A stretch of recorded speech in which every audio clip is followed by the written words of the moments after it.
தலைவரே, நீங்க தான் 2026ல மக்களுடைய சார்பா, மக்கள் ஒவ்வொருத்தரா சொல்ல முடியாது, அதனால மக்களுடைய சார்பா நான் சொல்றேன், எல்லா மக்களுடைய ஓட்டும் உங்களுக்கு தான்.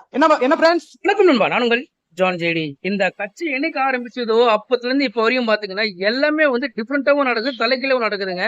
சோ அந்த மாதிரி வந்து இதுல பாத்தீங்கன்னா இப்ப நடக்கிற இந்த ஃபங்க்ஷன்லயும் சரி, இதுக்கு முன்னாடி இந்த ஃபங்க்ஷன் சரி, நிறைய விஷயங்களை வந்து நம்ம வந்து எல்லாமே டிஃப்ரெண்டா பார்த்துட்டு இருப்போம். சோ இதுல யாரும் நோட் பண்ணீங்கன்னு தெரியல. சோ அதெல்லாம் வந்து என்ன விஷயம், இன்னைக்கு என்ன வந்து நடந்திருக்குன்றத பார்க்கலாம். சோ என்ன விஷயம் பாத்தீங்கன்னா, மக்கள் கிட்ட ஓட்டு கேட்க நான் பார்த்திருக்கேன். ஆனா இங்க என்னன்னா, மக்களே வந்து ஒரு கட்சிக்காக வந்து ஓட்டு கேட்கறாங்க அப்படின்னா அது இந்த கட்சியா தான் இருக்கும். சோ இந்த கட்சி ஆரம்பிச்சதுல இருந்து இப்போ வரையும் பாத்தீங்கன்னா எல்லாமே வந்து நிறைய விஷயங்கள் மாறி இருக்கு. அதாவது இந்த கட்சியில இருக்கிறவங்க கேட்கறதை விட இந்த பப்ளிக்கே பாத்தீங்கன்னா இந்த கட்சிக்கு ஓட்டு போடுங்க, இந்த சின்னத்துக்கு ஓட்டு போடுங்க, 2026 வந்து இந்த கட்சி தான் வந்து ஜெயிக்கணும் அப்படின்னு மக்கள் வந்து ரொம்ப விருப்பப்பட்டு எதிர்பார்க்கிற ஒரு கட்சி அப்படின்னு பாத்தீங்கன்னா அது இந்த கட்சியா தான் இருக்கும். அதுவும் ஒரே ஒருத்தருக்காக. தளபதி எப்பவுமே வந்து பேச முடிச்சுமே இந்த ஒரு வார்த்தை சொல்லுவாரு. இப்ப என்ன பாத்தீங்கன்னா இவர் வந்து தளபதிக்கு வந்து அந்த வார்த்தை சொல்லியிருக்காரு. அந்த வார்த்தைன்றதை நீங்களே கேளுங்க.